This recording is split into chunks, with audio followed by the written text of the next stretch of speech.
ஹரே கிருஷ்ணா. அனைத்து வைஷ்ணவர்களுக்கும் வைஷ்ணவிகளுக்கும் அடியனுடைய சிரம் தாழ்த்தி கோடி கோடி நமஸ்காரத்தை தெரிவிச்சுக்கிறேன். ஹரே கிருஷ்ணா.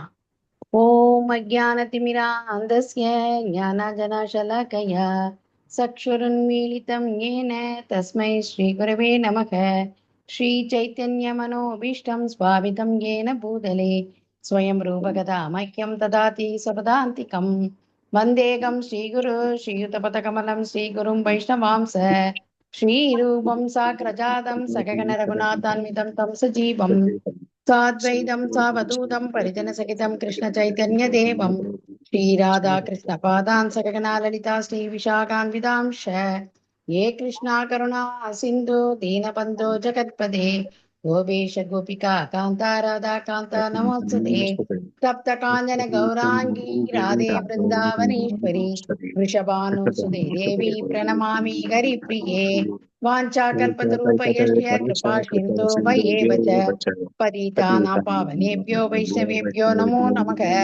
जय श्री कृष्ण चैतन्य प्रभु नित्यानंद श्री अद्वैत गदाधर श्रीवासादि गौर भक्त वृंद हरे कृष्ण कृष्ण कृष्ण हरे हरे हरे राम राम राम हरे हरे मूकं करोति वाचालं पंगुं लङ्घेदगे गिरिं यत्कृपातमकं वन्दे श्रीगुरुं दीनदारिणं परमानन्दमाधवं श्रीचैतन्य ईश्वरं हरि तत्सत्। ओम नमो भगवते वासुदेवाय। ओम नमो भगवते वासुदेवाय। ओम नमो भगवते वासुदेवाय। नारायणं नमस्कृत्य नरं चैव नरोत्तमं देवीं सरस्वतीं व्यासं ततो जयमुदीरयेत्। नष्टप्रायेषु अभद्रेषु नित्यं भागवत सेवयां भगवती उत्तम श्लोके भक्ति भवति नैष्टिकी निगमकल्पतरो कलितं फलं सुखं गातमृत द्रव संयुतं विभत भागवतं रसमालयं मुगरगोरसिका पुविपावकाः शृण्वदां सगदः कृष्णा पुण्यश्वरन कीर्तनः हृदयन्तस्तोगी अभद्राणि वितुर्नोति सुकृत सदाम्। हरे कृष्णा। नंदी प्रभु। हरे कृष्णा। सर्वशास्त्रादिपीयूषा सर्ववेदैकसत्फला सर्वसिद्धान्तरत्नाद्या सर्वलोकैकदृक्प्रदा सर्वभागवतप्राणा श्रीमद्भागवतप्रभो कलिद्वन्द्वोदितादित्या श्रीकृष्ण परिवर्तिता परमानन्दपाताय प्रेमवर्षि अक्षरायते शर्वाद सर्वसेव्याय श्रीकृष्णाय नमोऽस्तु मे। मत एक बंदो मत संगिन मत गुरु मन महादना मन निष्ठारका मत भाग्या मत आनंता नमोस्तुते असाधु साधुता दायिन अतीनो चाता करा न मुंचा कदाचिन्मां प्रेम न कृत्कंतयोस्पुरा। हरे कृष्णा कृष्ण कृष्ण हरे हरे हरे रामा राम राम हरे हरे। ஹரே கிருஷ்ண பக்தர்களே, மீண்டும் உங்களை இந்த சாஸ்திரங்கள் சம்பாஷணைகள் நிகழ்ச்சியில் வரவேற்பதில் மகிழ்ச்சி அடைகிறேன். நம்ம இந்த நிகழ்ச்சியில தேவகுதிக்கும் கபில தேவருக்கும் இடையே நடைபெற்று கொண்டிருக்கிற சம்பாஷணையை நம்ம பார்த்துட்டு இருக்கோம். பல்வேறு வகையான விளக்கங்கள் பகவான் கொடுத்து கொண்டிருக்கிறார். கடைசியாக நம்ம பார்த்தது காலத்தை பற்றி கூறுங்கள் அப்படிங்கும் போது காலமும் பகவானும் இரண்டுமே ஒன்றுதான், பகவானினுடைய ஒரு பிரதிபலிப்பு தான் காலம் அப்படிங்கிற மாதிரி ஒரு புரிதல்ல தேவகுதி தன்னுடைய மகனும் பகவானுமான கபில தேவரிடம் கேள்வி கேட்டபோது அதற்கான விளக்கங்களை பகவான் கொடுத்து கொண்டு வந்தார். கடைசியாக நம்ம கடைசியா போன வகுப்புல என்ன பார்த்தோம் அப்படின்னா, காலத்திற்கு ஆரம்பமும் கிடையாது அழிவும் கிடையாது. அதற்கு நம்ம ஒரு விளக்கம் கூட கொடுத்தோம். எப்படி பகவான் ஆதியும் இல்லாமல் அந்தமும், அதாவது ஆரம்பமும் இல்லாமல் முடிவும் இல்லாமல் இருக்கிறாரோ அது போல இந்த காலமும் அப்படிப்பட்டதுதான் அப்படிங்கிற ஒரு விஷயத்தை பத்தி நம்ம பார்த்தோம். அதன் பிறகு அதை பற்றி விவரமாக பகவான் தன்னுடைய தாய்க்கு விளக்கம் அளிக்கிறார். அந்த காலத்தினால் எப்படிலாம் என்னென்ன விளைவுகள்லாம் ஏற்படும் அப்படிங்கிற ஒரு சுழற்சி, பலநோக்கு செயல்களில் ஒருவன் ஈடுபடும் பொழுது அவனுக்கு எப்படிப்பட்ட ஒரு வாழ்க்கை அமைகிறது, ஏன்னா பௌதீக வாழ்க்கையில நம்ம வந்து கடைசியா நம்ம பார்க்கும்போது இந்த காலத்தை பார்த்து யாரு ரொம்ப பயப்படுறாங்க அப்படின்னா, பௌதீக வாழ்க்கையில ரொம்ப அதிகமான அளவு நாட்டம் இருப்பவர்களுக்குத்தான் ஒரு பயம் ஏற்படுகிறது. பயம் என்றால் அந்த காலம் அப்படிங்கும்போது அந்த மரணம் ஏற்படுகிறது இல்லையா? ஒரு சில பீரியடுக்கு அப்புறமா அந்த மரணம் எப்ப வேணாலும் யாருக்கு வேணாலும் எப்படி வேணாலும் நடக்கலாம். சோ அவர்களுக்கு அது போன்ற ஒரு பயம் ஏற்படுகிறது. பக்தர்களுக்கு அந்த மாதிரி பயம் கிடையாது அப்படிங்கிற விஷயம்லாம் நம்ம தெரிஞ்சுக்கிட்டோம். அந்த காலத்தை பற்றி கூறும் பொழுது பகவான் அதனுடைய அதிசயமான குணங்கள், அதாவது அந்த மாதிரி ஒரு காலம் அப்படிங்கிற ஒரு சந்தர்ப்பம் இந்த பௌதீகவாதிகளுக்கு எந்த அளவிற்கு அது ஒரு ஒரு உபாதையை தரக்கூடியது, பௌதீகவாதிகளுக்கு, பக்தர்களுக்கு கிடையாது. அதுதான் ரொம்ப முக்கியமா கவனிச்சுக்கணும்.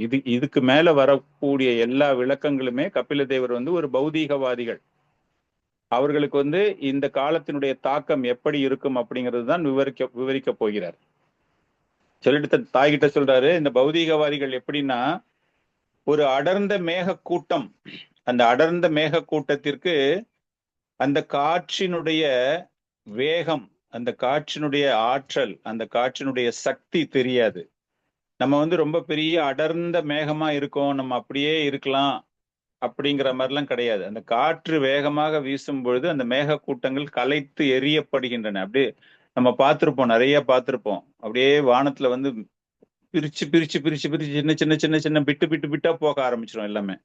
அது போல இந்த பௌதீக செல்வங்களில், பௌதீக வாழ்க்கையில் அதிகமான அளவு எவன் ஒருவன் நாட்டம் கொண்டிருக்கிறானோ அவனுக்கு வந்து இந்த காலத்தினுடைய தாக்கம் தெரியவே தெரியாது. அவன் 70 வயசு 75 வயசு ஆனா கூட அவனுக்கு வந்து ரொம்ப வாலிப வயசு மாதிரி நினைச்சுக்கிட்டு இன்னும் எவ்வளவு என்னால பணம் சேர்க்க முடியும் அப்படிங்கிற ஒரு விஷயத்திற்காகத்தான். என்னுடைய மரணம் நெருங்க போகிறது, எனக்கு மரணம் கிடைச்சிரும் அப்படிங்கிறத பத்தி எல்லாம் கவலையே படாம, இன்னும் கொஞ்சம் நேரம் எனக்கு இருக்கு, இன்னும் கொஞ்சம் நேரம் இருக்கு அப்படின்னு சொல்லிட்டு அந்த சொற்ப காலத்தில் கூட பகவானை பற்றி நினைக்காமல் ஏதாச்சும் ஒரு புண்ணிய காரியம் செய்யலாம், பகவானுடைய சிந்தனையை வளர்த்து கொள்ளலாம் அப்படிங்கிற எந்த ஒரு எண்ணமுமே இல்லாமல் அவன் வந்து தன்னை வீணடித்துக் கொள்கிறான். எப்படி அந்த காலத்தினுடைய ஆற்றல், ஒரு காற்றினுடைய ஆற்றல் எப்படி மேக கூட்டங்களுக்கு தெரிவதில்லையோ அது போல அந்த காலத்தினால் ஏற்படக்கூடிய விளைவுகள், வேஸ்ட் பண்ணிட்டோம் இந்த டைம் அப்படின்னு நம்ம சொல்றோம் இல்லையா, அந்த மாதிரி அந்த விளைவுகள். அதனாலதான் அவன் புலம்ப துவங்குகிறான். ஒருத்தன் வந்து ரொம்ப புலம்புறான், எனக்கு போயிடுச்சு, பாவம் நிறைய பண்ணிட்டேன், நான் இந்த நேரத்தை வீணடிச்சுட்டேன், எனக்கு இன்னும் கொஞ்சம் நேரம் இருந்தா அப்படின்னு அவங்க எதனால புலம்புறாங்க அப்படிங்கிற விஷயத்தை பகவான் கூறுகிறார். இந்த ஸ்லோகம் நான் உங்களுக்கு அனுப்பியிருக்கேன். யம் யம் அர்த்தம் உபாததே துக்கேன சுகஹேதவே தம் தம் துனோதி பகவான் புமான் சோச்சதி யத் கிருதே. யம் யம் அர்த்தம் உபாததே துக்கேன சுகஹேதவே தம் தம் துனோதி பகவான் புமான் சோச்சதி யத் கிருதே. படிக்கிறதா படிக்கலாம். प्रभुजी यम यम अर्थम उपादते दुखेन सुखहेतवे तम तम दुनोति भगवान भूमां चोषति यत्कृते. हरे कृष्ण प्रणम. हरे कृष्ण.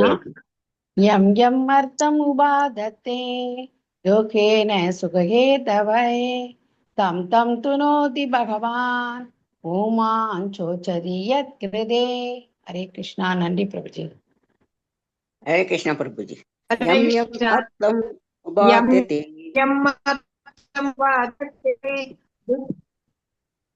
सुखहेतवे तम तम दुनोति भगवान भूमां चोषति यत्कृते. हरे कृष्ण. यम यम अर्थम उपादते दुखेन सुखहेतवे तम तम दुनोति भगवान भूमां चोषति यत्कृते. हरे कृष्ण. படிக்கிறீங்களா? हरे कृष्णा. हरे Yes, कृष्णा.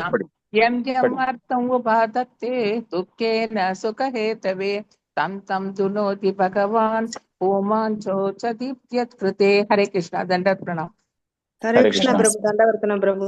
यम यम अर्थम उपादते दुखेन सुखहेतवे तम तम दुनोति भगवान भूमां चोषति यत्कृते.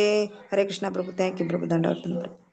हरे कृष्ण प्रभु. यम यम अर्थम उपादते दुखेन सुखहेतवे तम तम तुनोति भगवान पूमान शोचति यत्कृते. Thank you, Prabhu. हरे कृष्ण प्रभु जी, प्रणाम प्रभु जी। हरे कृष्णा। यम अर्थम उपातत्ते दुःखेन सुखहेतवे तम तम दुनोति भगवान पुमान् चोषधि यत्कृते। थैंक यू प्रभु जी। हरे कृष्ण। हरे कृष्णा। எம் எம் அர்த்தம் உபாதத்தே, எந்த பொருள் எல்லாம் நான் மிகவும் கஷ்டப்பட்டு நான் சேர்க்கிறனோ. இதை எப்படி நம்ம கனெக்ட் பண்றோம்னா, இதுக்கு முன்னாடி ஸ்லோகத்துல பகவான் என்ன சொன்னாரு? அடர்ந்த மேக கூட்டங்களை எப்படி அந்த காற்று களை தெரிகிறதோ அது போல எம் எம் அர்த்தம் உபாதத்தே, அவ்வளவு கஷ்டப்பட்டு நான் சம்பாரிச்ச பணம், அவ்வளவு கஷ்டப்பட்டு நான் சம்பாரிச்ச செல்வங்கள், எனக்கு சந்தோஷம் தரக்கூடிய விஷயங்கள், அவ எல்லாமே அந்த காலம் அப்படின்னு ஒண்ணு வரும்போது முழுமையாக அழிந்து விடுகிறது அப்படிங்கிறார் பகவான். நம்ம நினைச்சுக்கிட்டு இருக்கோம் நம்ம சேர்க்கிற செல்வங்கள் எல்லாமே நம்மளை நினைச்சு அப்படியே தொடர்ந்து இருந்துகிட்டே இருக்கும்னு சொல்லிட்டு, ஆனால் அது எல்லாத்திற்குமே அழிவு ஏற்படுகிறது. இதுல நம்ம என்ன மெயினா புரிஞ்சுக்கணும் அப்படின்னா, எதற்காக நாம் நிலையற்ற ஒரு வஸ்துவிற்காக கடின உழைக்க வேண்டும் அப்படிங்கிற ஒரு விஷயம்தான் இங்கு பகவான் தன்னுடைய தாயிடம் கூற விரும்புகிறார். நம்ம நேரத்தை வீணாக்காகாம பயனுள்ள செயல்களில் நம்மை நாம் ஈடுபடுத்தி கொள்ளும் பொழுது எல்லாரும் என்ன நினைச்சிடுறாங்க அப்படின்னா, பௌதிக வாழ்க்கை நமக்கு அதிகமான அளவு கிடைக்கும் போது, அதுல ஒரு வளர்ச்சி கிடைக்கும் போது அதனால் எனக்கு ஒரு பலன் கிடைக்கும் அப்படின்னு நினைச்சுக்கிட்டு இருக்காங்க. ஆனா ஒரு விதத்திலையுமே அது அவர்களுக்கு பலனை தராது. அழிவுதான் நிச்சயமாக ஏற்படும். நம்ம சரித்திரத்துல பார்த்தோம், வரலாற்றில் பார்த்தோம் அப்படின்னா, பெரிய பெரிய மன்னர்கள் அனைவருமே அவங்க நல்லது செஞ்சாலும் சரி, கெட்டது செஞ்சவங்களாலும் சரி இருந்தாலும் சரி, அவங்களுடைய செல்வம் அவர்களை காப்பாற்றவே கிடையாது. அவங்களுக்கெல்லாம் மரணம். ஹிட்லர் போன்றவர்களுக்கு, ஹிட்லர் இந்த உலகத்தையே ஆண்டவன் தன்னுடைய கொடுங்கோல் ஆட்சியால். ஆனால் அவனுக்கு மரணம் ஏற்பட்ட போது அவனை யாராலுமே காப்பாற்ற முடியவில்லை. அதே புண்ணியம் ஒருத்தர் செய்யறாரு, பகவானுடைய சிந்தனையில் தன்னுடைய செயல்களை செய்கிறார் அப்படின்னா, நிச்சயமாக அவங்களுக்கு அது மாதிரி ஒரு நல்ல ஒரு கர்மான்னு சொல்லுவோம் இல்லையா நம்ம, அதனுடைய பலன் நிச்சயமாக அவர்களுக்கு கிடைக்கும். இந்த அத்தியாயம் இப்ப கொஞ்சம் சொல்ல போற விஷயங்கள்ல பகவான் புண்ணியத்தை பத்தி எல்லாம் பேசவே கிடையாது. காலத்தை வீணடிப்பவர்கள் அவங்களுக்கு என்ன நடக்குது அப்படிங்கிறத பத்தி தான் ரொம்ப ஒரு விரிவாக இந்த ஒரு அத்தியாயத்துல பகவான் கூறியிருக்கிறார். இப்ப நிறைய பேர் என்ன நினைச்சுக்கிட்டு இருக்காங்க அப்படின்னா, அவங்க உயிரோட இருக்கும்போது பௌதீகத்துல அவங்க சேர்க்கறது எல்லாமே அவங்களுக்கு ரொம்ப நிரந்தரமாக அவங்களுக்கு ஒரு பலனை தரும் அப்படின்னு நினைச்சுக்கிட்டு இருக்காங்க.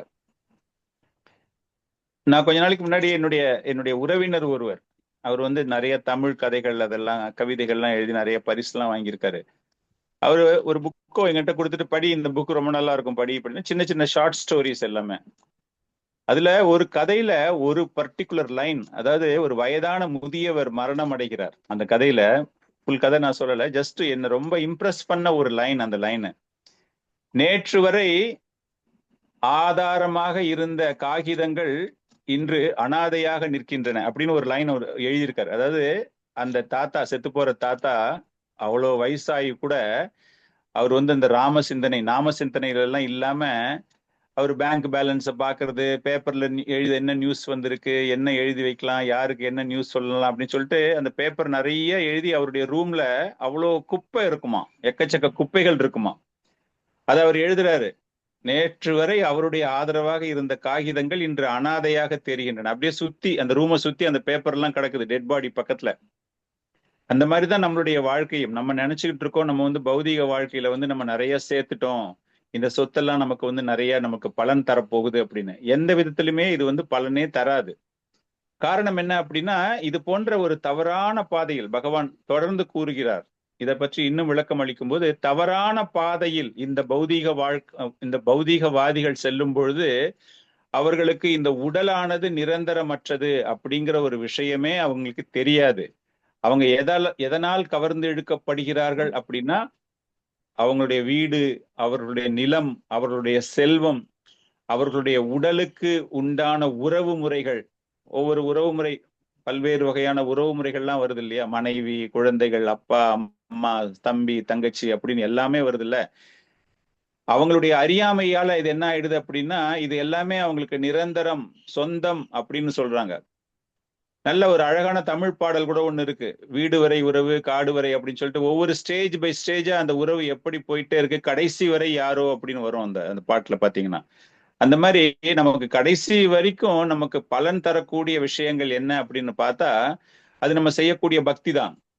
ஆனா இந்த இடத்துல அகைன் நான் திரும்ப சொல்றேன், பகவான் இந்த இடத்துல வந்து பக்தியை பத்தியே பேசல. அவர் அந்த காலத்தை எப்படி வீணடிக்கிறார்கள் இந்த பௌதீகவாதிகள், அதனால அவர்களுக்கு ஏற்படக்கூடிய வாழ்க்கை, நரக வாழ்க்கை எப்படி இருக்க போகிறது அப்படிங்கிறது தான் இங்க பேச போறாரு. அடுத்த ஸ்லோகத்துல அவர் என்ன சொல்றாருன்னா, நரகோஸ்தோ அபி தேகம் வை நா புமாம் ஸ்த்யக்தும் இஷ்யதி நாராக்யாம் நிவர்த்தௌ சத்யாம் தேவ மாயா விமோஹிதः நரகஸ்தோ அபி தேகம் வை நா புமாம் ஸ்த்யக்தும் இச்சதி நாரக்யம் நிர்வ்ரதௌ சத்யம் தேவமாய விமோஹிதः. யாராவது படிக்க விருப்பம் இருந்தால் படிக்கலாம். हरे कृष्ण प्रभु जी अनाउंस नरकस्थोऽपि देहं वै न पुमां त्यक्तुमिच्छति नारक्यां निवृतौ सत्यां देवमाया विमोहितः. थैंक यू प्रभु जी. नरकस्थोऽपि देहं वै न पुमां त्यक्तुम् इच्छति नाराख्यां निर्वृतौ सत्यां देवमाया विमोहितः. हरे कृष्ण प्रभु जी. नरकस्थोऽपि देहं वै न पुमां त्यक्तुम् इच्छति नराक्यां निर्वृतौ सत्यां देवमाया विमोहितः. हरे कृष्ण. हरे कृष्ण. नरकस्थो विदेहं वै न पुमां त्यक्तुम् इच्छति नाराख्यां निर्वरदौ सत्यां देवमाया विमोहितः. हरे कृष्ण. नंदी प्रभु जी. हरे कृष्ण. देहं वै न पुमां त्यक्तुम् इच्छति नाराख्यां निर्विरदौ सत्यां देवमाया विमोहितः. हरे कृष्ण. हरे कृष्ण. हरे कृष्ण प्रभु. नरकस्थोऽपि देहं वै न पुमां त्यक्तुम् इच्छति नाराख्यं निर्वृतौ सत्यां देवमाया विमोहितः. हरे कृष्ण. हरे कृष्ण. हरे कृष्ण. नरकस्थोऽपि देहं वै न पुमां त्यक्तुमिच्छति नाराख्यां निर्वृतौ सत्यां देवमाया विमोहितः. हरे कृष्ण. Thank you. हरे कृष्ण प्रभु जी. नरकस्थोऽपि देहं वै न पुमां त्यक्तुम् इच्छति नाराख्यां निर्वृतौ सत्यां देवमाया विमोहितः. थैंक यू प्रभु जी. நரகஸ்தோ அபி தேகம் வை, நரகம் போன்ற, அதாவது ஹெல்லிஷ் கண்டிஷன் சொல்லுவோம் இல்லையா, அந்த மாதிரி நரகம் போன்ற நிலையில் அவர்களுடைய உடல் இருந்தாலும் கூட நா புமம் ஸ்தியாக்தும் இச்சதி, அவங்களுக்கு வந்து அந்த நரக வாழ்க்கை ஒரு சுகத்தை தருவதாக, நிர்வரதௌ சத்தியம், அது போல ஒரு சுகமான ஒரு வாழ்க்கை, அந்த வாழ்க்கையை விட்டுட்டு அவங்களால வர்றதுக்கு பிடிக்க மாட்டேங்குது. இந்த பௌதீக வாழ்க்கை என்பது பகவானினுடைய ஒரு மாயா சக்தி இல்லையா, இருந்தாலும் அவங்களுக்கு என்ன அப்படின்னா அந்த நரகத்துல இருக்கிற வாழ்க்கை வந்து ரொம்ப ரொம்ப சுகமாக இருக்கிற ஒரு வாழ்க்கை. ஒரு அற்புதமான ஒரு உதாரணம் நமக்கு வந்து இந்திரதேவனை பற்றி தெரியும். இந்திரதேவன் பன்றியாக மாறிய கதை. பிரகஸ்பதிக்கு வந்து, பிரகஸ்பதி யாரு? ஆன்மீக ஆச்சாரியர், இந்திரதேவனுடைய குரு. அவர் என்ன பண்றாரு, இந்திரதேவனால நிறைய பிரச்சனைகள் எனக்கு வந்துட்டே இருக்கு, அவனுக்கு போய் நம்ம அட்வைஸ் பண்ணணும் அப்படின்னு சொல்லிட்டு அவனுடைய அரசவைக்கு வரும்பொழுது, வந்திருப்பது பிரகஸ்பதி தன்னுடைய ஆன்மீக குரு அப்படின்னு தெரிஞ்சிருந்தாலும் கூட அந்த வேலையாளிடம் கூறுகிறார், நான் இன்னைக்கு ரொம்ப பிஸியா இருக்கேன், இன்னைக்கு அவரை பார்க்க முடியாது, போயிட்டு நாளைக்கு வர சொல்லு அப்படிங்கிறான். இதை வந்து அவர் கேட்டு விடுகிறார். பிரகஸ்பதி கேட்ட உடனே என்ன பண்றாருன்னா கோமா உள்ள வர்றாரு. இந்திரா, நீ பண்றது கொஞ்சம் கூட நல்லாவே இல்லை, உன்னால எனக்கு நிறைய கெட்ட பேர் தான் வந்துகிட்டே இருக்கு, என்னுடைய சீடனாக இருந்து ரொம்ப கெட்ட பேரு. ரித்து மகாராஜ் உடைய அஸ்வமேத யாகத்துல அந்த குதிரையை திருடிடுறாரு இல்லையா, குதிரையை திருடிட்டு அது ஒரு பெரிய அற்புதமான ஒரு லீலை அது. அந்த மாதிரி நீ குதிரையை திருடிட்டு வந்துட்ட, உன்னால எனக்கு ரொம்ப பேரு, கெட்ட பேரு. இப்ப நீ வந்து நான் வந்திருக்கிறது தெரிஞ்சு கூட ஒரு பன்றியினுடைய மனநிலை, அந்த பன்னிக்கு இருக்கிற மாதிரி ஒரு மந்த புத்தியில நீ என்ன வந்து பார்க்க முடியாது, போயிட்டு நாளைக்கு வான்னு நீ சொல்ற, அதனால 1 வருஷத்துக்கு நீ பன்னியாக இருக்கணும். சோ இந்த 1 வருஷத்துல நான் வந்து நிம்மதியா இருப்பேன், உன்னால எனக்கு எந்த பிரச்சனையும் கிடையாது, அந்த மாதிரி நான் நிம்மதியா இருக்கேன்னு சொல்லிட்டு ஒரு சாபத்தை கொடுத்து விடுகிறார். இந்த சாபம் கொடுத்த உடனே இவர் என்ன ஆயிடுறாரு, பன்னி ஆயிடுறாரு. பண்ணி ஆயிட்டோமேன்னு சொல்லிட்டு கொஞ்சம் கூட வருத்தமே இல்லை. ரொம்ப அற்புதமான ஒரு வாழ்க்கையை நடத்தி வருகிறார் அந்த பன்றி ரூபத்தில். நிறைய குழந்தைங்களை பெத்துக்கிட்டு அந்த பன்றி கூட்டத்திற்கு தலைவனாக மாறி எல்லாரையும் மிரட்டிக்கிட்டு அந்த மாதிரி அவருக்கு ரொம்ப ஆனந்தமான ஒரு வாழ்க்கை.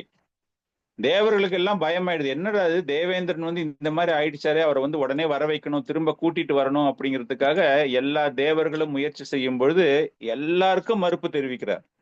நான் ரொம்ப ஜாலியா இருக்கேன் இந்த இடத்துல, நான் வரவே மாட்டேன்னு. பிரம்மதேவன் போய் கேட்கும் போது கூட பிரம்மதேவன் வர மறுப்பு தெரிவிக்கிறார்.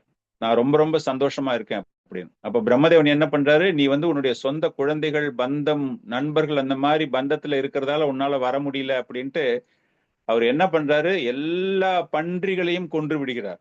அட்லீஸ்ட் அதை பார்த்தாச்சும் இந்த பையனுக்கு வந்து புத்தி மாறி திரும்ப வருவானா பார்க்கலாம் அப்படின்னு. ஆனால் அதற்கப்புறம் திரும்ப இனப்பெருக்கம் செய்து கொண்டு மற்றபடி எல்லாம் எவ்வளவு சந்தோஷமா இருக்க முடியுமோ அந்த இருக்கிற கண்டிஷன்லயே, அதுக்குதான் பகவான் இங்க சொல்றாரு, அது நரக வாழ்க்கையாக இருந்தாலும் கூட அதில் ஒரு சுகத்தை கண்டு அந்த இடத்தை விட்டுட்டு வரக்கூடாது. எந்த உடம்பு கிடைச்சாலும் பரவாயில்ல, இது எனக்கு ரொம்ப ஆனந்தமா இருக்கு அப்படிங்கிற மாதிரி.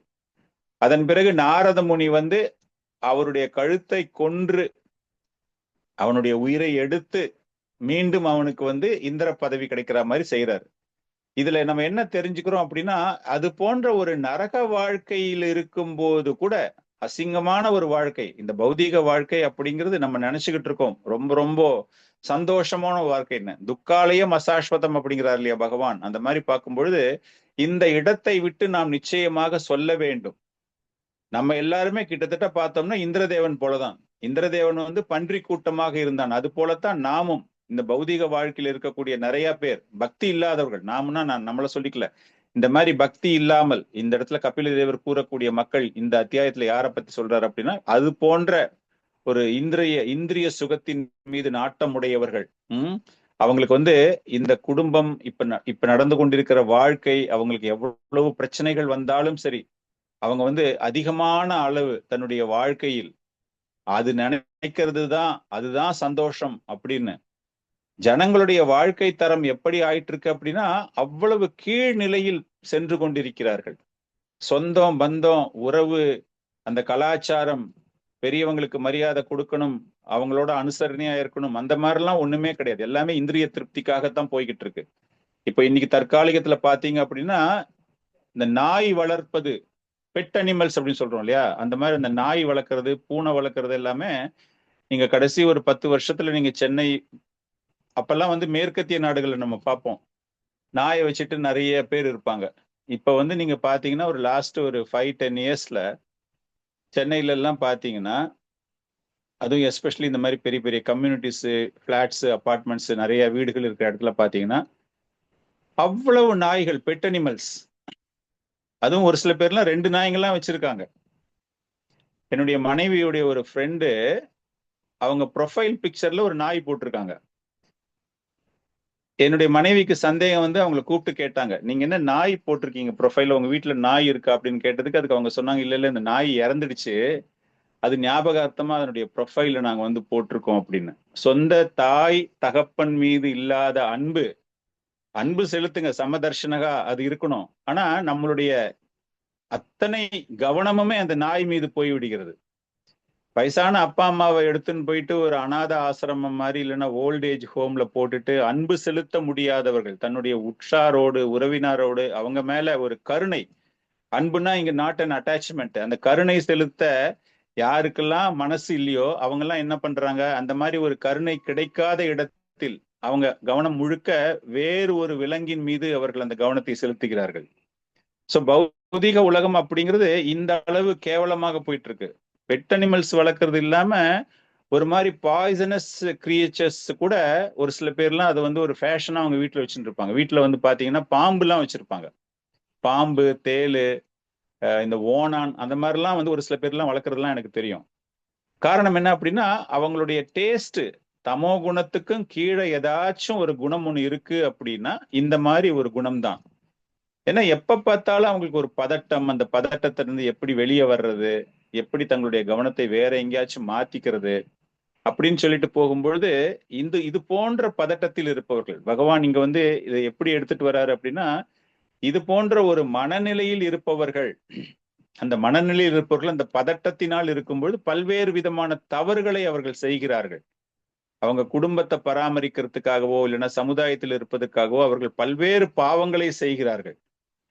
அந்த மாதிரி பாவங்களை பற்றி பேசும்போது கபிலதேவர் தன் தாயிடம் கூறும்போது ஒரு பெண்ணிடம் ஒருவன் எப்படி உறவு வைத்துக் கொள்ள வேண்டும் அப்படிங்கிறத பத்தியும் ரொம்ப அற்புதமாக இங்கு விளக்கம் தந்திருக்கிறார். இதையேதான் பிரபுபாதர் சொல்லும் பொழுது, ஒரு பெண்ணிடம் பழகும் போது ரொம்பவும் கவனமாக பழக வேண்டும். ஒரு தாயாக இருந்தாலும் சரி, சகோதரியாக இருந்தாலும் சரி, தனிமையில் அவர்களை சந்திக்க கூடாது அப்படின்னு தான் அவர் சொல்லுவார்.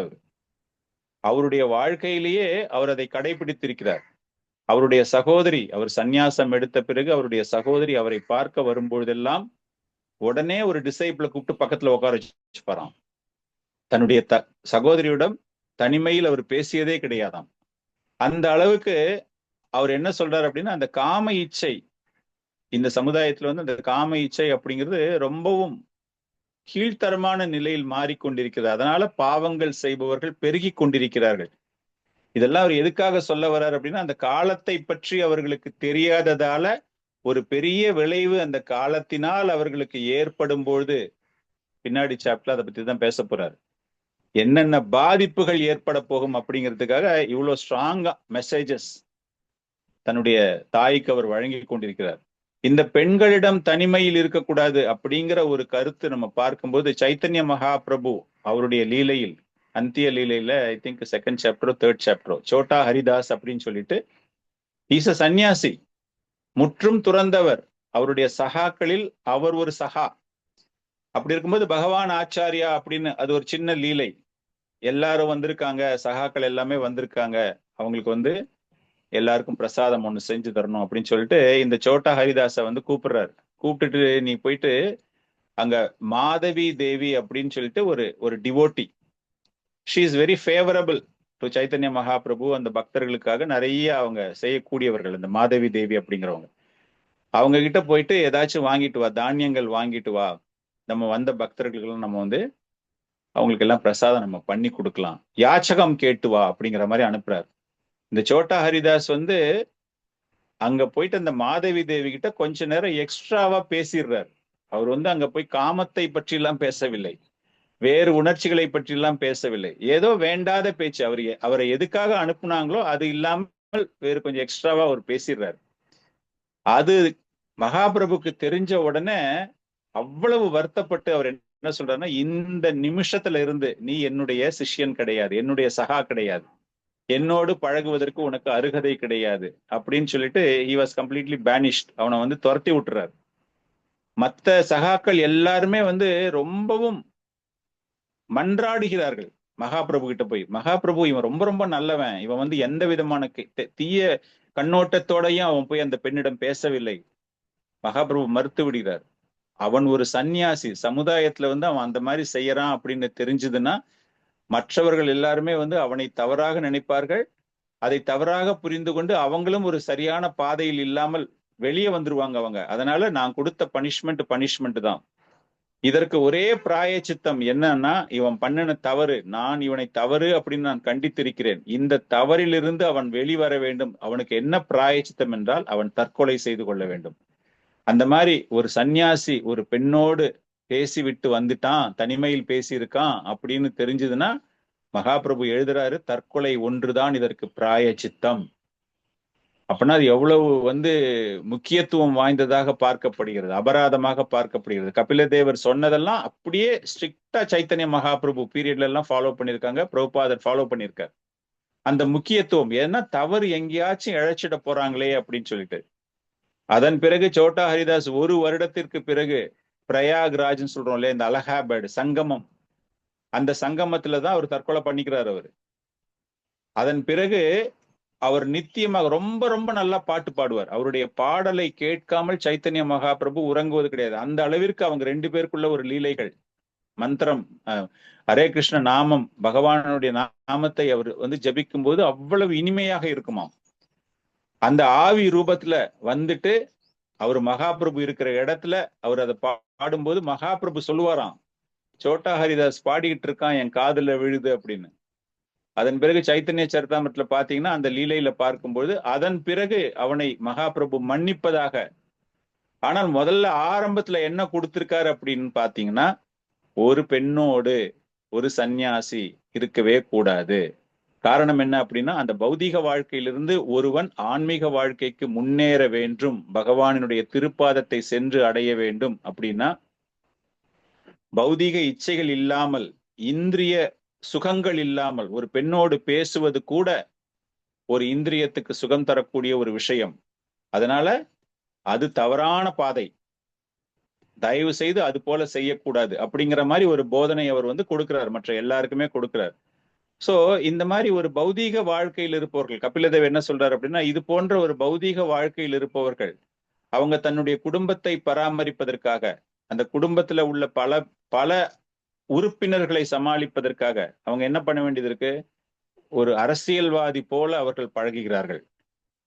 ஒவ்வொருத்தர்கிட்டையும் தந்திரமாக பேச வேண்டும்.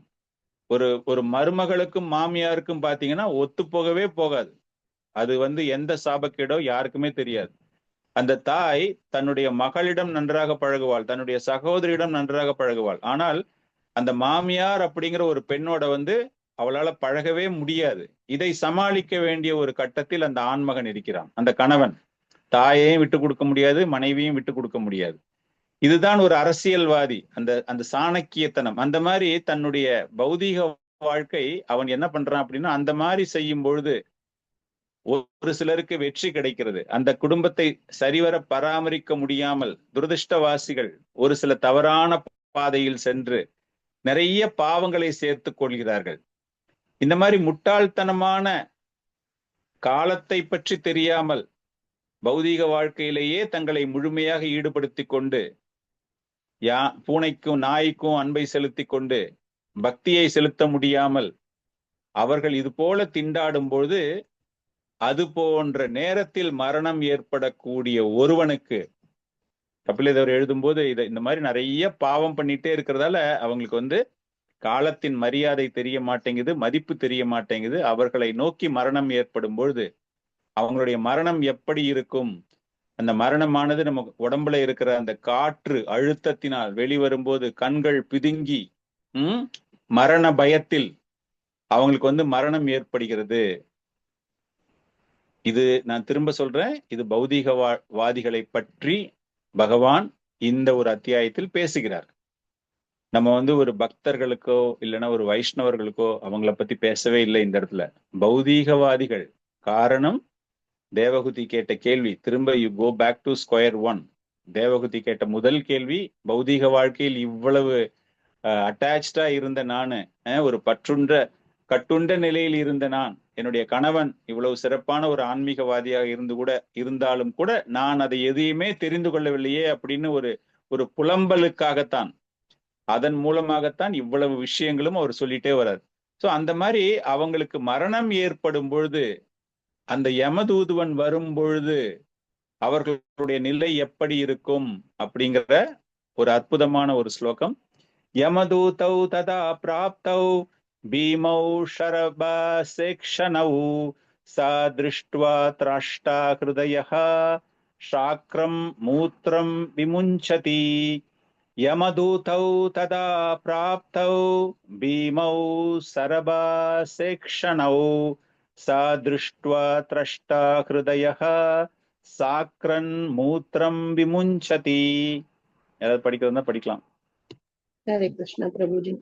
यमदूतौ तथा प्राप्तौ भीमौ सरपसेक्षणौ स दृष्ट्वा त्रस्तहृदयः शक्रुन्मूत्रं विमुञ्चति। थैंक यू प्रभुजी। यमदूतौ तथा प्राप्तौ भीमौ सरभेक्षणौ स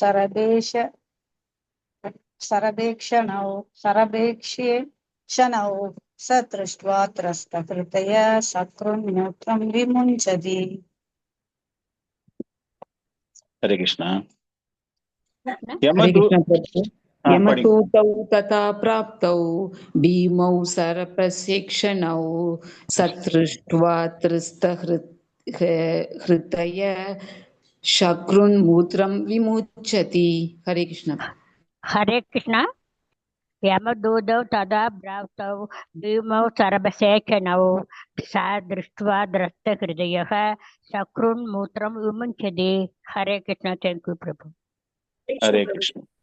यमदूतौ तदा प्राप्तौ भीमौ सरपेक्षणौ तदा स दृष्ट्वा त्रस्तहृदयः शक्रुत्मूत्रं विमुञ्चति. Thank you, Prabhuji. Hare Krishna. यमातूतौ तथा पात्रौ भीमौ सर्वतेजसौ चतुष्ट्वा त्रिसत्त हृदयः चक्रुर्मूत्रं समुच्चति. हरे कृष्ण. हरे कृष्ण. यमदूतौ तथा प्राप्तौ भीमौ सरवशेषनौ स दृष्ट्वा त्रस्तहृदयः शक्रुन्मूत्रं विमुच्यति. हरे कृष्ण. ஹரே கிருஷ்ண. யமதூதௌ ததா பிராப்தௌ பீமௌ. அதாவது அது போன்ற ஒரு மரணத்தில் இருப்பவர்கள். இந்த இடத்துல வந்து பிரபுபாதர் டிரான்ஸ்லேஷன் எழுதும்போது 2 யமதூதுவர்கள் வருகிறார்கள், அந்த மரண பயம் அவனுக்கு ஏற்படுகிறது அப்படின்னு எழுதுறாங்க. இதே நீங்க அஜாமிலா லீலையில படிக்கும் பொழுது அதுல வந்து 3 யமதூதுவர்கள் வருவதாக எழுதப்பட்டிருக்கிறது.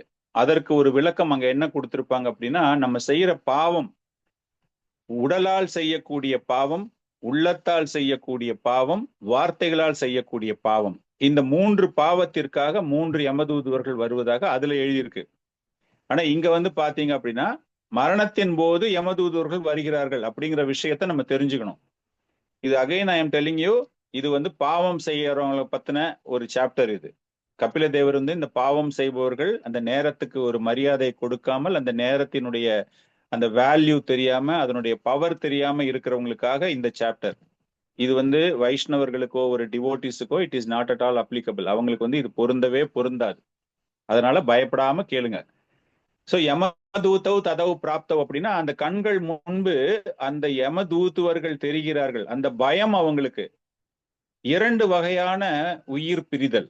நம்ம சொன்ன மாதிரி நம்ம ஒரு உடல், இந்த இப்ப இருக்கிற உடலை விட்டு, தேகினோ அஸ்மின் யதா தேகே கௌமாரம் யவ்வனம் ஜரா, இந்த உடலை விட்டு வேறு ஒரு உடலுக்கு செல்வது அப்படிங்கும்போது 2 வகையான உயிர் பிரிதல். ஒன்று, பாவம் செய்தவர்களுக்கு யமதூத்துவர்கள் அழைத்து செல்லக்கூடிய, யமலோகம் செல்லக்கூடிய ஒரு உடல் பிரிதல். இன்னொன்று, உயர் கிரகங்களுக்கோ அல்லது வைகுந்த லோகத்திற்கோ செல்லக்கூடிய உடல் பிரிதல். சோ நம்ம 3ஆ எடுத்துக்கலாம். புண்ணிய கர்மா பண்றவங்களுக்கு, ஸ்வர்க்கம் போறவங்களுக்குன்னு ஒண்ணு எடுத்துக்கலாம். வைஷ்ணவர்களுக்கு வைகுந்த லோகம் போறதுக்கு அப்படிங்கிற ஒரு விஷயம். அப்படி பார்த்தா 3 டைப் ஆஃப் உடல் பிரிதல். இங்க வந்து கபிலதேவர் என்ன சொல்றாரு அப்படின்னா, பாவம் செஞ்சவங்க எப்படி பண்றாங்க, அவங்களுக்கு யம தூதுவர்கள், அந்த யமராஜர் அவர் அனுப்பக்கூடிய அந்த தூதுவர்கள் வருகிறார்கள். இப்ப கொஞ்சம் நம்ம கருட புராணத்தை பத்தி இங்க தெரிஞ்சுக்கலாம். இந்த சாப்டர் ஃபுல்லா பின்னாடி வந்து பேச போறாரு கபிலதேவர். வந்து பின்னாடி இந்த உடல் பிரிஞ்ச உடனே அந்த உடல் எப்படி பிரயாணம் செய்கிறது, எப்படி யமலோகத்திற்கு போகிறது, எப்படி அவர்கள் செய்த பாவத்திற்கு தண்டனை தரப்படுகிறது, அதன் பிறகு எப்படி அந்த தண்டனை காலம் முடிந்த பிறகு அந்த ஜீவராசிகள் மீண்டும் ஒரு பெண்ணின் கருப்பையில் வருகிறது அப்படிங்கிறதெல்லாம் நெக்ஸ்ட் அத்தியாயத்துல கபிலதேவர் சொல்றாரு. நம்ம அதுக்கு முன்னாடி கொஞ்சமா கருட புராணத்தில் இது ரிலேட்டடா என்ன போட்டிருக்கு, இதுதான் ஃபுல்லா டீடைல்டா நம்ம வந்து பாகவதம் படிக்கும்போது இந்த விஷயங்கள் எல்லாமே அதுல வரும். கபிலதேவர் இங்க சொல்லும் பொழுது இந்த மாதிரி பாவம் செய்தவர்கள் எப்படி அந்த பிரயாணத்தில் அவர்கள் அவஸ்தைப்படுகிறார்கள் அப்படிங்கறத பின்னாடி சொல்ல போறாரு. அதுக்கு முன்னாடி இந்த உயிர் பிரிந்தவுடன் அப்படின்னு சொல்றோம் இல்லையா, அந்த உயிர் எப்படி பிரியும் என்றால், உயிர் பிரிவதற்கு 9 கதவுகளில் அந்த பிராணவாயுவானது எந்த கதவின் வழியாகவும் வெளியேறலாம். 9 கதவுகள் அப்படின்னா என்னது, நம்ம எல்லாருமே பார்த்திருக்கோம் இல்லையா, பகவத்கீதையில வந்து நம்ம படிச்சிருக்கோம். எப்படி இந்திரிய சுகத்தை அந்த 9 கதவுகள் மூலமாக, 9 கேட்ஸ் அப்படின்னு சொல்றோம் இல்லையா, அந்த 9 கதவுகள் மூலமாக அந்த இந்திரியமானது சுகத்தை அடைகிறதோ, அந்த துவாரங்கள் மூலமாக அந்த வாயு காற்று, அதாவது அந்த ஆத்மாவானது அது வந்து பிரியலாம். இதுக்கு மேல கபால மோக்ஷம் அப்படின்னு சொல்லிட்டு ஒரு சில பேர் என்ன பண்ணுவாங்கன்னா, அவங்களுக்கு பிராணம் போறதுக்கு முன்னாடி அந்த மண்டையில தேங்காயை போட்டு உடைச்சி அது வழியாக அந்த உயிர்காற்றை வெளியேற்ற செய்வார்கள். சோ கருட புராணத்தில் கூறப்பட்டுள்ள ஒரு கருத்து பகர் என்னன்னா, எந்தெந்த துவாரங்கள் எல்லாமே மேல் நோக்கி இருக்கின்றனவோ அந்தந்த துவாரங்கள் வழியாக உயிர்காற்று போகும்பொழுது அவர்கள் உயர் கோள்களை அடைகிறார்கள், உயர் கிரகங்களை அடைகிறார்கள். உயிர் போகும். ஒரு சில பேருக்கு பார்த்துருந்தீங்கன்னா காது வழியா போகும். அந்த அந்த நேரத்துல பாத்தீங்கன்னா ஒரு ரத்தம் வந்திருக்கும், ஒரு பிளட் ஸ்ட்ரெயின் இருக்கும். அந்த ஃபோர்ஸபிளா அந்த காற்று வெளியே போகும்போது அந்த மாதிரி ஒரு மூக்குல ரத்தம் வந்திருக்கும் ஒரு சில பேருக்கு, வாயில ரத்தம் வந்திருக்கும் ஒரு சில பேருக்கு. ஸோ இதெல்லாமே வந்து அந்த உயிர் காற்று அது வழியா பிரிஞ்சிருக்கு. நிறைய பேர் பார்த்துக்கவே மாட்டாங்க. உயிர் பிரியிற நேரத்துல எவ்வளவு பேர் பக்கத்துல இருப்பாங்க அப்படிங்கிறது தெரியாது. ஒரு சில பேருக்கு கண்ணு திறந்தே இருக்கும். அப்படின்னா அந்த காற்று அந்த அந்த வழியாக போகிறது அப்படிங்கிறது these are all the indications. அந்த மாதிரி பிரிஞ்ச அந்த ஆத்மா இப்ப வந்து ஸ்தூல உடல், சூக்ஷ்ம உடல் சொல்றோம் இல்லையா, அந்த சூக்ஷ்மம் அந்த 5 பொருட்களை கொண்ட உடல் இப்போ அழிந்து விட்டது. அதனுடைய நடவடிக்கைகள், அதனுடைய ஃபங்க்ஷன்ஸ், ஆக்டிவிட்டி எல்லாமே ஸ்டாப் ஆகி போயிடுச்சு. இந்த உடலை விட்டு வேறு ஏதோ ஒண்ணு வெளியே போயிருக்கு. இந்த மனம், புத்தி, அகங்காரம் நம்ம சொல்றோம் இல்லையா, அது 3ம் வெளியே போயிருக்கு. அதுக்கு ஒரு உருவம் வேணும்ல. இப்ப நீங்க இத்தனை நேரமா நீங்க பார்த்துட்டு இருக்கீங்க ஒரு உருவம், 2 கை, 2 காலு, மூக்கு, மொழி எல்லாமே நீங்க பாக்குறீங்க. அந்த காம்பினேஷன் இஸ் த பஞ்சபூத காம்பினேஷன்.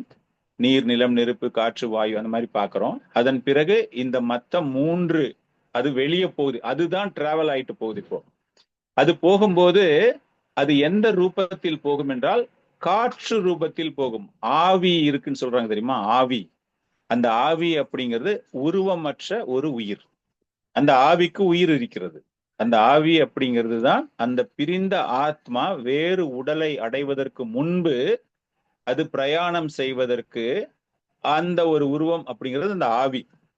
சோ இந்த மரணம் அடைந்தவுடன், நீங்க கபிலதேவர் சொல்ற கதையில இந்த மரணம் அடைந்தவர்கள், அந்த யமதூதுவர்கள் யாரை கூட்டிட்டு போவாங்க அப்படின்னா அந்த ஆவியை அழைத்து செல்கிறார்கள். உடனே ஸ்பாட்லயே இறந்து போயிட்டாங்க அப்படின்னா ஸ்பாட்லயே அந்த ஆவி அந்த அந்த யமதூதுவர்கள் அந்த ஆவி ரூபத்தில் இருக்கக்கூடிய அந்த ஆத்மாவை ஃபார்ம்லெஸ், ஓகே, ஆவி ரூபத்தில் இருக்கக்கூடிய அந்த ஆத்மாவை அழைத்து சென்று யமதர்பர், யமராஜாவிடம் அதை காண்பிக்கிறார்கள். உடனே யமராஜா சொல்லுவாரு, இவனை ஏன் இப்படி கூட்டிட்டு வந்த, இவனை திரும்ப எடுத்துன்னு போய் அவன் வீட்லயே போட்டுரு, அவன் 12 நாள் பொறுத்து வரட்டும் அப்படின்னு சொல்லிட்டு அவர் திருப்பி அனுப்பிச்சிருவார். இந்த 12 நாள் அப்படின்னு நம்ம சொல்றதுதான் ஒவ்வொருத்தரும் ஒவ்வொரு சமய நம்பிக்கையின்படி அந்த காரியங்கள் செய்யக்கூடிய அந்த காற்றிற்கு ஒரு ரூபம் தரக்கூடிய அந்த நேரம் தான் 10 days event, 12 days event, 16 days, 13 days அப்படின்னு different type of things they are doing it. அந்த பிண்டம் தராங்கன்னு சொல்றோம் இல்லையா, அந்த பிண்டம், தட் ரைஸ் பால் வித் எள்ளு, தில் எள்ளு சொல்றோம் இல்லையா, அதை வச்சு அந்த பிண்டம் தரக்கூடிய அந்த பிண்ட ரூபம், அந்த ரூபம் அடைவதற்காகத்தான் அந்த 10 நாள் வீட்டுல வந்து அந்த காரியம் செய்யறதுன்னு சொல்லுவாங்க. காரியம் செய்யறாங்க, வீட்டுல மரணம் விழுந்துச்சு காரியம் செய்யறாங்க அப்படின்னு. அந்த ஃபர்ஸ்ட் டேல இருந்த என்னைக்கு வந்து உயிர் போகுதோ அன்னைக்கே அந்த பாடிய எரிக்கிறதோ புதைக்கிறதோ அன்னைக்கே செய்யணும். சாஸ்திரங்களில் கூறப்பட்டுள்ள விஷயம் அதுதான். அன்பார்ச்சுனேட்லி என்ன ஆயிடுது, நிறைய இடத்துல பையன் அமெரிக்கால இருக்கான், பொண்ணு ஆஸ்திரேலியால இருக்கா, அவங்க வர்ற வரைக்கும் பாடியை எடுக்க முடியாது அப்படின்னா, இந்த காரியம் நீங்க செய்யல அப்படின்னா அந்த உடலுக்கு, அந்த உருவத்திற்கு உணவு கிடையாது. அது வந்து தவிச்சுக்கிட்டு இருக்கும். அந்த 3 நாளோ 4 நாளோ அதுக்கு நம்ம எதுவுமே செய்யல அப்படின்னா அதற்கு உணவு இல்லாமல் நம்ம வந்து உண்மையாவே ஒரு அம்மாவுக்கோ ஒரு அப்பாவுக்கோ நம்மளுடைய அன்பை காட்டுகிறோம், நம்மளுடைய பாசத்தை காட்டுகிறோம் அப்படின்னா எவ்வளவு வேகமாக அந்த கர்மங்கள், நீங்க நல்லா ரொம்ப க்ளோஸாலாம் பாத்தீங்க அப்படின்னா ஒரு சில ஃபேமிலிஸ்ல சேம் டே ஈவினிங்கே வந்து அதை உடனே மார்னிங்ல போயிருக்கு. ஒரு சில இடத்துல அன்பார்ச்சுனேட்லி டெத்து வந்து ஆஃப்டர்நூன் நடக்கும், ஈவினிங் நடக்கும். அது வந்து கிரிமேஷன் கிரவுண்ட்ல பர்மிஷன் கொடுக்க மாட்டாங்க. அதெல்லாம் நம்ம இட்ஸ் பியாண்ட் அவர் கண்ட்ரோல். நல்ல ஒரு ஒரு புண்ணியம் பண்ண ஒரு ஆத்மா, நல்ல செயல்களில் ஈடுபட்டிருக்கிறவங்க அப்படின்னு பாத்தீங்கன்னா அவங்களுக்கு எல்லாம் அந்த மாதிரி ஒரு வாய்ப்பே கிடைக்காது.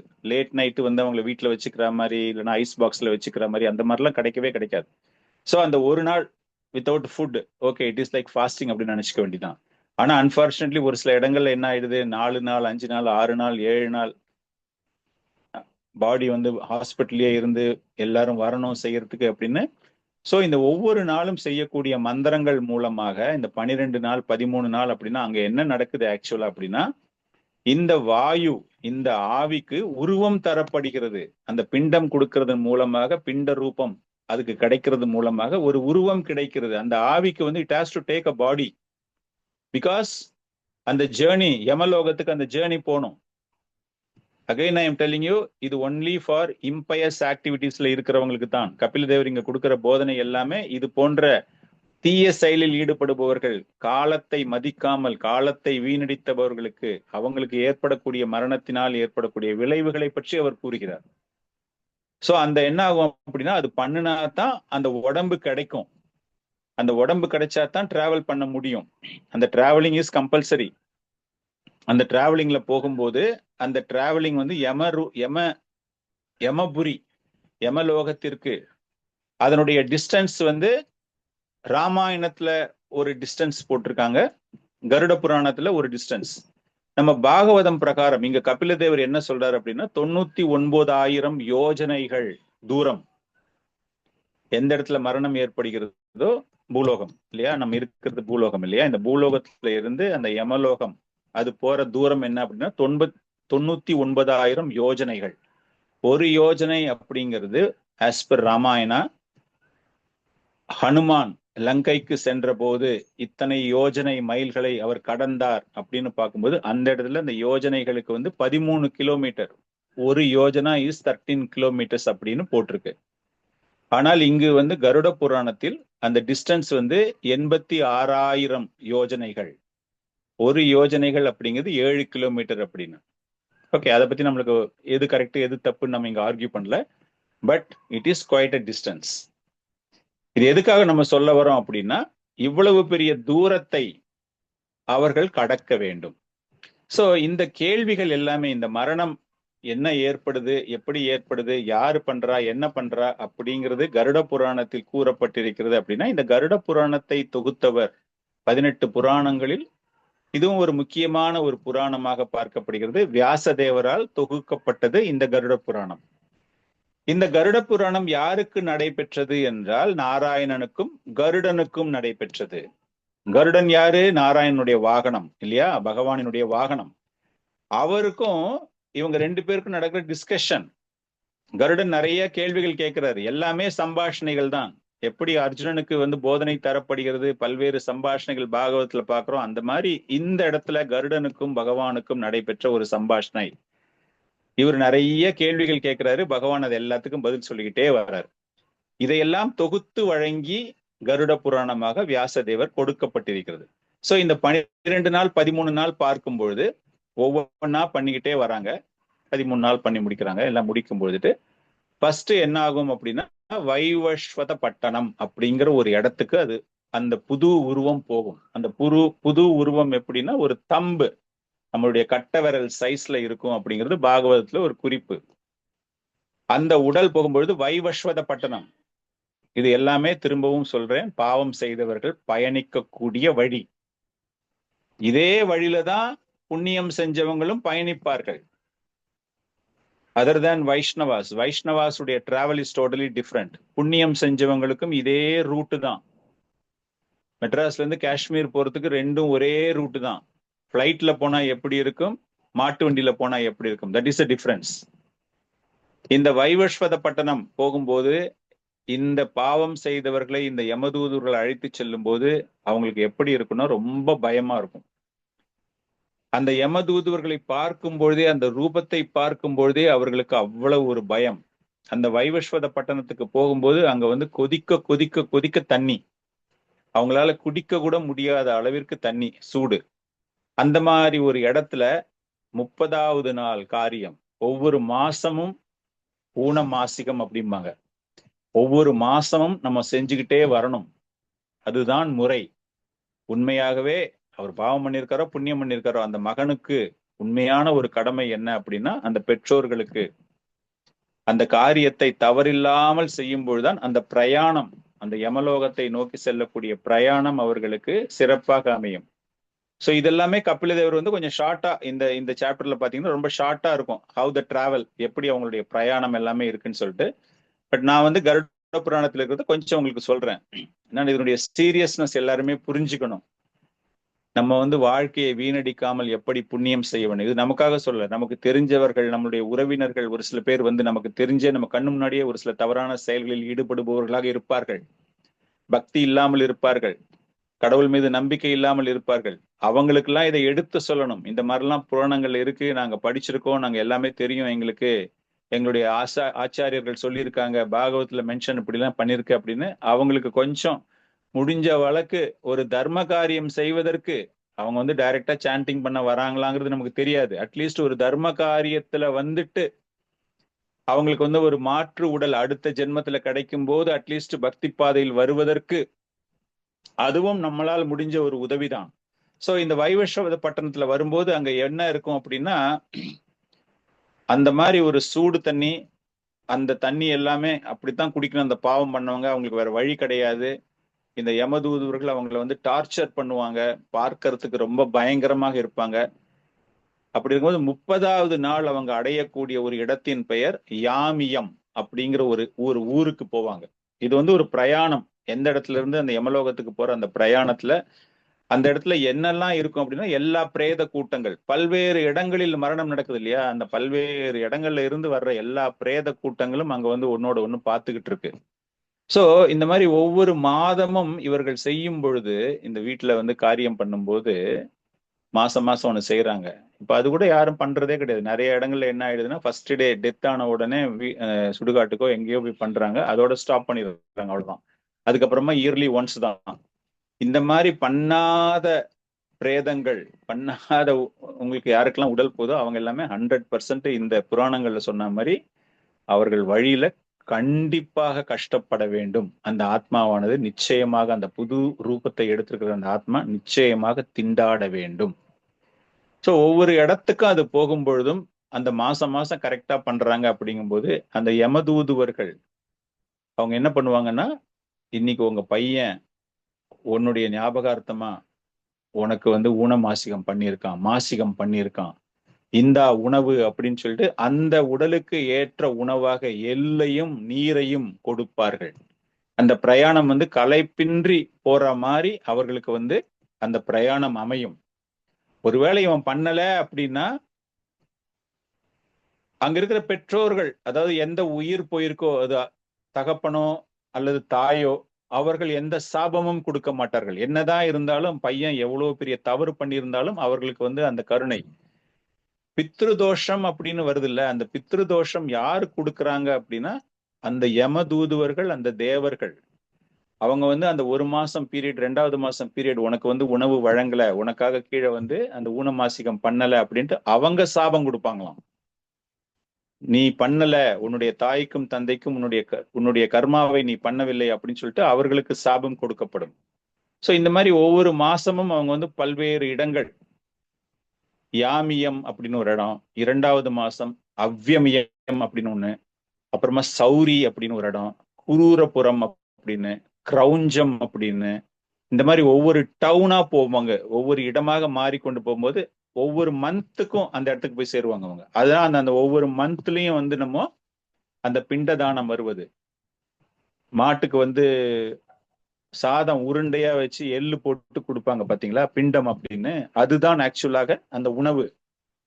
நல்ல சாம்பார் அதெல்லாம் போட்டுக்கிட்டு வச்சு கொடுக்கறதுலாம் கிடையாது. அந்த ஊனமாசிகம் பண்ணும்போது நீங்க பார்த்திருந்தீங்க அப்படின்னா, அந்த தானம் அந்த இவரு பண்டிட் வந்து பண்ணி வச்சு மந்திரங்கள்லாம் சொல்லிட்டு அந்த சாதத்தை வந்து ஒரு பசுவுக்கோ இல்லையா நீர்நிலையில், அதை வந்து வேற யாருமே சாப்பிடக்கூடாது, நாய் சாப்பிடக்கூடாது, வேற எதுவுமே சாப்பிடக்கூடாது, ஒன்லி பசு கேன் ஈட். அப்படி பசுவே கிடைக்கல அப்படின்னா உண்மையாக கலாச்சாரம், அதாவது வேதங்களில் கூறப்பட்டுள்ளது என்ன அப்படின்னா, வீட்டு பின்னாடி பெரிய பள்ளம் தோண்டி அதுல அதை போட்டு மூடிடணும், இல்லையா தண்ணிக்கு அடியில தூக்கி போட்டுறணும். இதுதான் முறை. பட் நிறைய பேருக்கு இதெல்லாம் தெரியாம நிறைய தவறுகள் பண்ணிட்டு போறாங்க. இதனாலதான் ஒரு குடும்பங்கள்ல எல்லாம் வந்து பாத்தீங்கன்னா நிறைய பிரச்சனைகள், நிறைய அவங்களுக்கு வந்து நான் எவ்வளவு கோயிலுக்கு போனாலும் எனக்கு இந்த மாதிரி எல்லாம் பாவம்லாம் வருது அப்படின்னு இந்த பித்ரு தோஷங்கள் வர்றதுக்கு எல்லாமே காரணம் இதுதான். அந்த மாதிரி போகும்போது வைத்தாரணி அப்படிங்கிற ஒரு நதியை கடந்து செல்ல வேண்டும். இந்த வைத்தாரணி ரிவர் நீங்க நிறைய பேர் படிச்சிருப்பீங்க. எவ்வளவுக்கு எவ்வளவு புண்ணியம் செய்யறாங்களோ, இந்த கோதானம் அப்படின்னு சொல்றோம் இல்லையா, அந்த கோதானம் யாரெல்லாம் பண்ணியிருக்காங்களோ அந்த மாதிரி போகும்பொழுது அந்த வைத்தாரணி நதியை கடப்பது மிகவும் எளிது இல்லையா. அந்த வைத்தாரணி ரிவர் எப்படிப்பட்டதாக இருக்கும் அப்படின்னா, ரத்தம், மலம், சீழ் பிடிச்சு அந்த அளவுக்கு ஒரு அருவருக்கத்தக்க விதையில் ஒரே முள்ளு உடம்பெல்லாம் அப்படியே குத்தி கிழிச்சிட்டு ரத்தம் சொட்டுற மாதிரி அதை நீங்க கிராஸ் பண்ணிட்டு போகணும். இந்த கோதானம் பண்ணிட்டு இருக்காங்க அப்படிங்கும்போது அந்த பசு மீது அமர்ந்து அந்த எதுவுமே இல்லாமல், பாதிப்பு இல்லாமல்.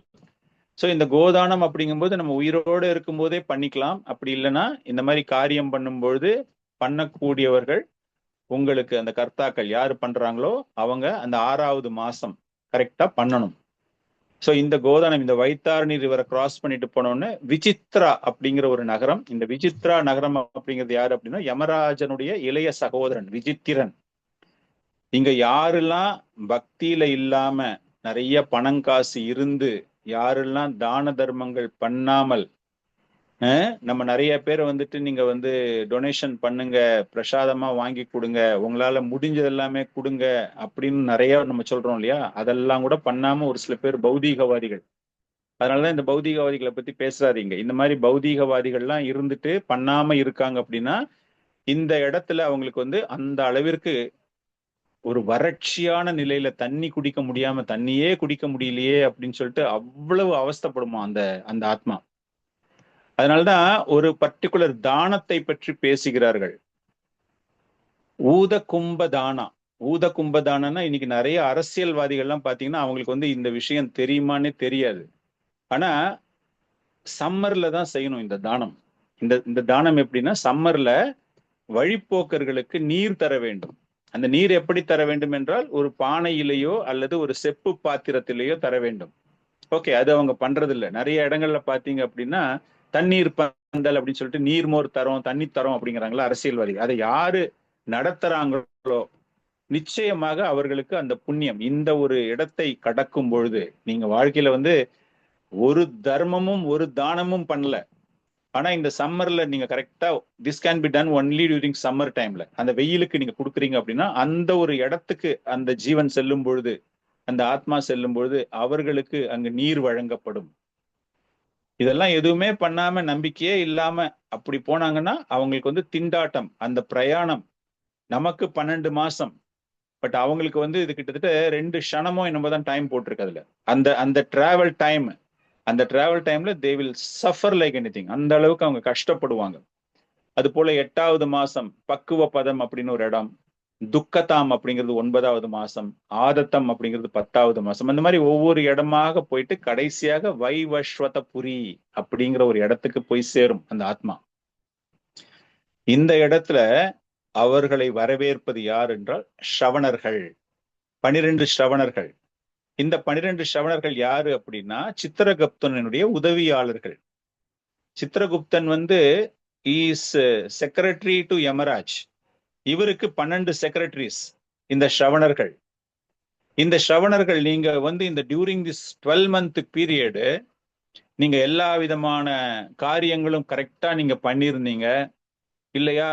இவர் நிறைய புண்ணியம்னு இல்ல, ஓவரா புண்ணியம் இல்லாம ஒரு சில சின்ன சின்ன தர்மங்கள் அதெல்லாம் பண்ணிட்டு, குறிப்பாக இந்த மரணம் அடைந்த நாளிலிருந்து அந்த பிண்டதானம் கரெக்டா பண்ணிக்கிட்டு இருக்காங்க. ஒவ்வொரு மாசமும் பிண்டம் தரப்படுகிறது அப்படின்னா அது இந்த 12 மாதமும் இந்த 12 ஸ்ரவணர்களுக்கு போய் சேரும். ஒவ்வொரு மாசமும் பண்றது. அப்ப இவங்க என்ன பண்ணுவாங்களாம், ரொம்ப மகிழ்ச்சி ஆயிடுவாங்களாம் இந்த 12 ஸ்ரவணர்களும். சோ அவங்க ரெக்கார்டு எழுதும் போது என்ன பண்ணுவாங்களாம், கொஞ்சம் பாவத்தெல்லாம் குறைச்சி எழுதிடுவாங்களாம். இவன் during this last 1 year period இவனுடைய பசங்க இவனுக்கு ரொம்ப சிறப்பான விஷயமாக இவனுடைய காரியங்கள் எல்லாமே செஞ்சிருக்காங்க.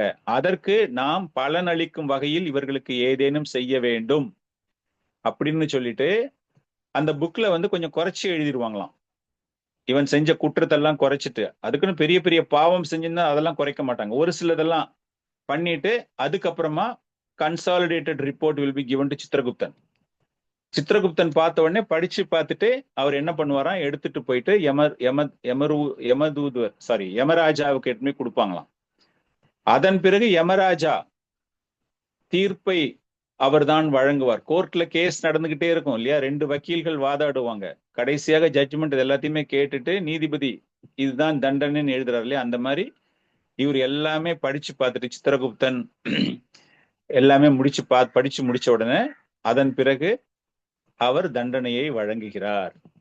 அந்த தண்டனை வழங்கும் போது அவர்கள் எந்த பாவத்திற்காக எந்த தண்டனை அடைய வேண்டும். இப்ப நிறைய சிறைச்சாலைகள் நம்ம பாக்குறோம் இல்லையா, ஒரு சில சிறைச்சாலைகள்லாம் பாத்தீங்கன்னா ரொம்ப கஷ்டம். திகார் ஜெயில், அந்தமான் ஜெயில், அதெல்லாம் பாத்தீங்க அப்படின்னா அந்த அளவுக்கு ரொம்ப ஒரு ஸ்ட்ரிக்ட், ரொம்ப அதிகமான அளவு குற்றம் செய்தவர்கள் அப்படின்னு. சோ சுகதேவ கோஸ்வாமி பரீட்சத் மகாராஜாவிற்கு எழுதும் போது 5வது ஸ்கந்தத்துல அருமையான ஒரு கேள்வி பரீட்சத் மகாராஜா கேட்கும் போது சுகதேவ கோஸ்வாமி பதிலளிக்கிறார். 28 வகையான நரகங்கள் இருக்கின்றன. எப்படின்னா, நீங்க போய் சேர்ந்தாச்சு, யமதூதர்கள் போயாச்சு. இந்த பிரயாணம் எப்படி இருக்கும் அப்படின்னா, போற வழி முழுக்க இவங்களுக்கு வந்து ஒரு பயம் கலந்த, எதை பார்த்தாலும் பயமா இருக்கிற மாதிரி. அந்த யமலோகத்தை பார்க்கும்போதே அவர்களுக்கு வந்து அவ்வளவு ஒரு பயங்கரமான ஒரு பீதியை கிளப்பக்கூடிய அளவில் ஒவ்வொருத்தருடைய ரூபம் பார்க்கறதுக்கே பயமா, அப்படியே இருட்டு அடைஞ்சு சத்தம் வந்து வௌவாலு எல்லாம் தொங்கிட்டு அவ்வளவு ஒரு ஒரு ஒரு பயங்கரமான சினிமாலெல்லாம் நம்ம பார்த்திருக்கோம் அல்ல, பேய் படம் எல்லாம் பார்க்கும்போது அந்த மாதிரி ஒரு செட்டப்ல போய் தான் நிப்பாங்க அவங்க. இந்த மாதிரி பாவம் பண்ணியவர்கள் அவர்களுக்கு 28 வகையான, எப்படின்னா அந்த ஒரு பெரிய பேலஸ்ல நிறைய ரூம்ஸ் இருக்கு. அந்த மாதிரி நீங்க ஒரு திங்கிங் பண்ணிக்கோங்களேன். அந்த மாதிரி பார்க்கும்பொழுது ஆஸ் பர் பாகவதம் சுகதேவ கோஸ்வாமி என்ன சொல்றாரு அப்படின்னா, 28 வகையான சேம்பர்ஸ், 28 வகையான அறைகள், நரகங்கள். அந்த 28 வகையான நரகங்கள் ஒவ்வொரு பாவத்திற்கு ஏற்றாற் போல ஒரு நரகம், ஒரு ரூம், பனிஷ்மெண்ட் அங்கதான். தமிஸ்ரா, அந்த தமிஸ்ரா, ரௌரவ, மகாரௌரவ, கும்பிபாகா, காலசூத்ரா, அஷிபத்ரவனா, இந்த மாதிரி நிறைய பேர், 28 பேரு. இதெல்லாம் என்ன அப்படின்னா, ஒவ்வொரு பாவத்திற்கு ஏற்றாற் போல மற்றவருடைய பணத்தை திருடுவது, மற்றவருடைய செல்வத்தை அபகரிப்பது, மற்றவருடைய மனைவியோடு தகாத உறவு வைத்துக் கொள்வது, மற்ற பெண்களோடு உறவு வைத்துக் கொள்வது, விலங்குகளை கொல்வது, மாமிசம் உண்பது, மது அருந்துவது, இந்த மாதிரி பல்வேறு டைப் ஆஃப் கிரைம்ஸ், பனிஷ்மெண்ட்ஸுக்கு ஒவ்வொரு நரகமும் தரப்படும். இந்த ஒவ்வொரு நரகத்திலையும் எப்படின்னா punishment will be totally different punishment. எல்லாருக்கும் ஒரே மாதிரி பனிஷ்மெண்ட்லாம் கிடையாது. வேறு ஒரு பெண்ணோடு உறவு கொண்டிருக்கிறார்கள் அப்படின்னா அதே மாதிரி ஒரு பெண் உருவம் அந்த இடத்துல கொதிக்கும் அயன் ராடு மாதிரி, அதை போயிட்டு you have to go and hug, அதை போய் கட்டி பிடிச்சுக்கணும் அந்த புது உருவத்துக்கு. அது போல பல்வேறு வகையான தண்டனைகள் அந்த இடங்களில் வழங்கப்படுகிறது இவங்க எல்லாருக்குமே. இதுல ஒரு சின்னதா புண்ணியம் பண்ணவங்க டிராவல் பண்றாங்க அப்படின்னா இதே மாதிரி தான் அவங்க எல்லாமே பண்ணணும். ஆனால் அவர்கள் செய்யும் பொழுது அந்த பிரயாணம் எப்படிப்பட்டதாக இருக்கும் அப்படின்னா, நல்ல வெயில்ல இருக்கிற ஒரு ஆளை கூட்டின்னு போயிட்டு சுவிட்சர்லாந்துல உட்கார வச்சா எப்படி இருக்கும், அதுவும் அவர் போட்டுக்கிறதுக்கு ரொம்ப அருமையான கம்ஃபர்டபுள் வார்ம் க்ளோத்ஸ் எல்லாமே கொடுத்து, அப்படியே இதமாக ஒரு தங்கும் இறை இடம் கொடுத்து, அவர் நடக்கிற ரோடு வந்து அவ்வளவு பசுமையாக, அப்படி நறுமணம் கலந்த, ஆனந்தம் தரக்கூடிய, பரவசம் தரக்கூடிய, அப்படியே ஃப்ரெஷ்ஷா இருக்கு.